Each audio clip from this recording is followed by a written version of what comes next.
last two videos, we've covered why energy management is actually what we need to focus on more than time management and how to match your tasks with your energy levels.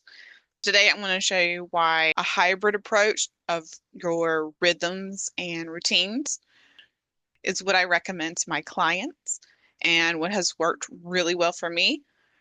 So let's dive in, find out why. When I first started experimenting with different productivity techniques, because I'm not naturally good at this, and it's been trial and error for a long time now. And so I tend to swing between two extremes. The strict routines that made me feel like a robot, and my anxiety just exasperated so bad, which meant I became resistant and avoiding what I needed to be doing because a routine to me made it feel like a parent or a manager was like, do this, this, this, and this. And I don't respond well to that. On the other end, I try purely listening to the rhythms of my body, and there was no structure to it. And so I was just feeling like a leaf in the wind, not knowing what to do next. Neither worked. And the more I tried different things, and as a productivity coach, learning about all of these, working with clients, there are some noticeable reasons of why pure routines or purely going with your natural rhythms from one extreme or the other is not always the best. And having some sort of hybrid is going to help so much more. If you do pure routines, it gives you anxiety overload. When you stick to a rigid schedule long enough, and you're going to feel like you're constantly racing against the clock. And that is holy stress hell. And then there's the creativity killer. Like when every minute of your day is accounted for and there's no room for those aha moments, then you're not going to be able to do your best work. And it's going to be a lot harder to be motivated and creative. And then it also puts you on the burnout express. When you push through your natural energy dips because it's what the schedule says or because society and your day job has reinforced on us that it's what the schedule says, and if you're not productive, you're useless, which is not the case. It's a one-way ticket to burnout town. Like we're avoiding that here. That's what this whole channel is about. We're trying to avoid the burnout, right? And then a strict routine, strict schedule, it also means it leaves you inflexible. Like we're not robots, never have been. So, and being human means life happens. Clients call, inspiration strikes, and a strict routine doesn't leave you any room for kind of rolling with the punches when shit hits the fan or opportunities come up. So that's why I don't like pure routines. Now, pure rhythms. As much as I love the idea of just listening to every minute detail of my body, there's no structure. Like, there's no framework, and it's so much easier to procrastinate because you're just going to find yourself wondering, what the hell am I supposed to be doing right now? Your productivity is going to take a nosedive. Like I said, it's going to lead to procrastination. You'll get into the whole, I'll do it when I feel like it, which tends to turn into, I'll do it never. And then you don't end up doing the things. And maybe we're even rebellious about having left the job so we can purely do what we want when we want, which we still can do. And having inconsistent schedules can really mess with your sleep patterns. And so you'll just constantly feel like a zombie. And sleep is just so important for your body recovery. So you're able to focus. And without some structure, there's a lot of missed deadlines. It's easy to lose track of time, and important tasks can slip through the cracks. And I know that's not what you intend to do. It just kind of happens because of the way you've set up your day. And if you don't have some sort of system in place, you can overbook yourself. And that's a whole other video. So we don't want to miss deadlines either. But when you combined both routines for the structure and rhythms for when life happens, this is going to give you the best of both worlds. It's like having a GPS that reroutes you when there's traffic.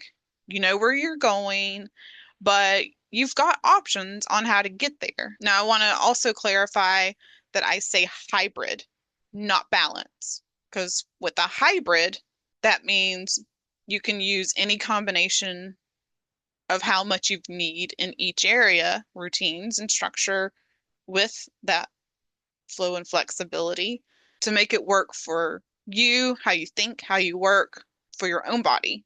So when you do a combination of both, it gives you flexibility with focus.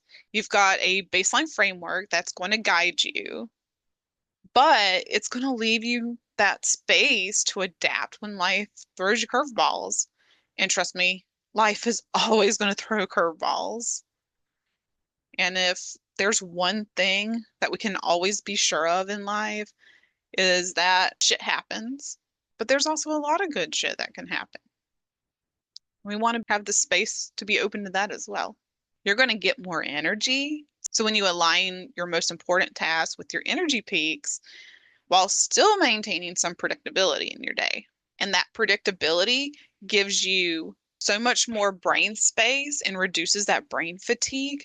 So you're able to focus more on the things that really matter, to actually move your business forward and be in the moment and be with the people you love, do the things you want to do. And who doesn't love a good creativity boost? You can even schedule some creative time. That way you've got the flexibility. You can extend that creative time when you're just getting the zone and you're just having a good old time coming up with ideas and brain dumping or being creative, creating the content, doing the writing, making the graphics, and having a hybrid of routines and your natural rhythms means better sleep. You're going to be able to get more consistent sleep and wake times, and that gives you flexibility to listen to your body when you need that extra rest. Like, I'm all about advocating for naps during the day, or reading a book, or just taking a bit and going outside in nature. All right, so you know why energy management is important, which tasks that go best with the different energy levels. So now let's create your hybrid system of routines to work with your natural body rhythms. You want to identify your non-negotiables. This means the important time you want to have with your partner, your pets, your family, office hours, time to relax, doctor's appointments, all of your non-negotiables. Oh, and sleep, of course. All of these are non-negotiables and must get scheduled first. And this is something a lot of people tend to forget. They'll fill up their schedule with all these tasks for your business or other obligations, but then there's no room left to do the things you actually enjoy or spend time with the people you actually want to spend time with and build those relationships. And then you wonder where your time went. So make sure that you schedule your non-negotiables first. And let me know in the comments, what are 3 non-negotiables that you want to make sure you always have on your schedule? Next, you want to schedule your energy peaks. This is after you've already done the time and energy audit from the last video. So when you typically the most energetic and creative, guard these hours like a dragon guards its gold. Like, it is for you only. This is your deep work. This is your focus time. And of course, you gotta build in that white space, that flex time. You want to intentionally leave gaps in your schedule. This can be 15 minutes here and there throughout the day. This can be an hour, one in the morning, one in the afternoon, one in the evening, 30 minutes here and there throughout the day. Whatever combination it is, start with 1 hour and then build up to 3 hours if possible of that flex time, of that white space. This is your adaptable time. This gives you that space to move things around as needed and still stay within your deadlines. This is for when shit hits the fan, or you get sick, or you need a nap, whatever it is. It gives you that flexibility to move stuff around. Instead of a rigid daily schedule, try theming your days. For example, for me, Monday, Tuesday are my higher energy days of the week, unless I've just had a very full weekend, then Monday is not so much. So, say for Mondays is when I prefer to record and write. So, those are my high energy tasks for that. And then as the week goes on, I have less energy. So, my lower energy tasks get put into the other days of the week. You could have a specific day for client work. You can have a certain time of the day where you only take calls within a certain time or on certain days. You create content on a certain day of the week or a certain week of the month. Or maybe you leave your Fridays as open as possible to give you even more space to move things around if needed. And of course, all of this takes trial and error. But if you need help with this, I also offer a free 30-minute time audit, and I'll put that link down below and I can help you figure this out to get started.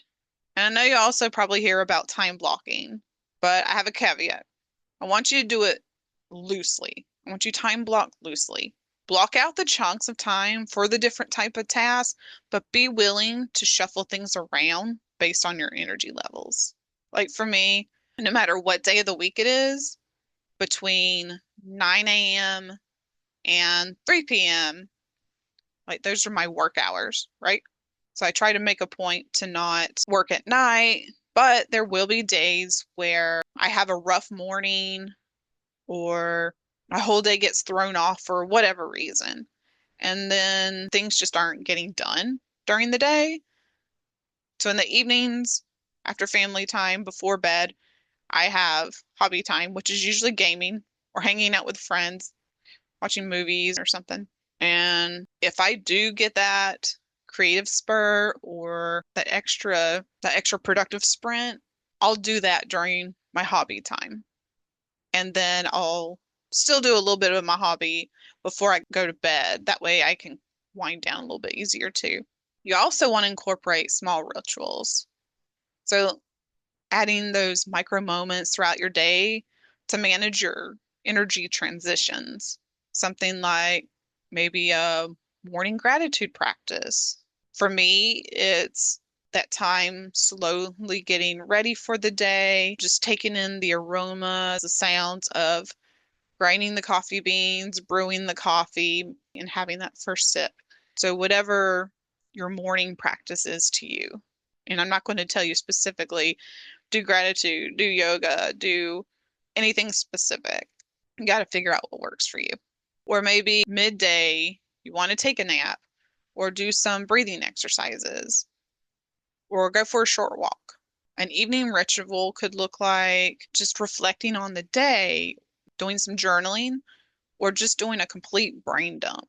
For me, I have to do a brain dump every night, or my wheels are just spinning and spinning, and I don't want to forget anything. So as long as I just get it down, I can go back the next day and organize it better and expand on it more.